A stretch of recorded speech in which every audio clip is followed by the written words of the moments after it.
Extra தியேட்டர்ஸ்ல release ஆயிருக்க Devara movie எப்படி இருக்குன்னு பார்க்கலாம். மூவியோட ஒன்லைன் ஸ்டோரி என்னன்னா, கடலுக்கு அந்தாண்ட ஒரு மலையை காட்டுறாங்க. அந்த மலையில 4 கிராமம் இருக்கு. இந்த 4 கிராமத்துக்கும் ஒவ்வொரு தலைவர்கள் இருக்கிறாங்க. அந்த தலைவர்களோட முன்னோர்கள் எல்லாம் அந்த கடல் வழியா நாட்டுக்கு வர ஆபத்தை எல்லாத்தையும் தடுத்து நிறுத்தி இருக்காங்க. நாட்டில் இல்லீகல் பிசினஸ் பண்ற ஒருத்தனோட சரக்கு எப்பவும் கப்பல்ல வரும். அதை கஸ்டம்ஸ்க்கு தெரியாம இந்த 4 தலைவர்களும் எடுத்துட்டு வந்து இவங்ககிட்ட கொடுத்துட்டு இருக்காங்க. நம்ம பண்றதெல்லாம் தப்புன்னு சொல்லி ஹீரோக்கு தெரிய வருது.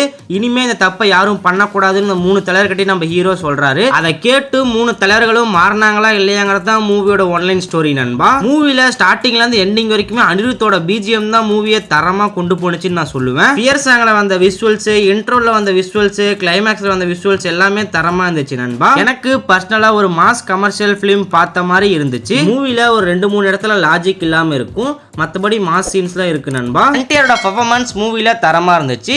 சாயிஃப் அலி கானும் அவரோட பங்குக்கு தரமா பண்ணியிருக்காரு. ஜான்வி கபூர் அவங்களுக்கு கூட தரவா நீட்டா பண்ணியிருக்காங்க நண்பா. மூவியோட பார்ட் 2க்கான லீடு எனக்கு பாகுபலியை ஞாபகப்படுத்துச்சு.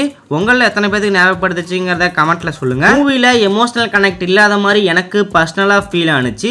மூவில மட்டும் எமோஷனல் கனெக்ட் ஆயிருந்தா மூவி ஆடியன்ஸ் கிட்ட நல்ல ரெஸ்பான்ஸ் கிடைச்சி இன்னும் ரீச் ஆயிருக்கும் நண்பா. ஓவராலா மூவி குறை சொல்ற மாதிரிலாம் இல்ல, ஒரு 2-3 சீன் லாஜிக் இல்லாத இருக்கும் நண்பா.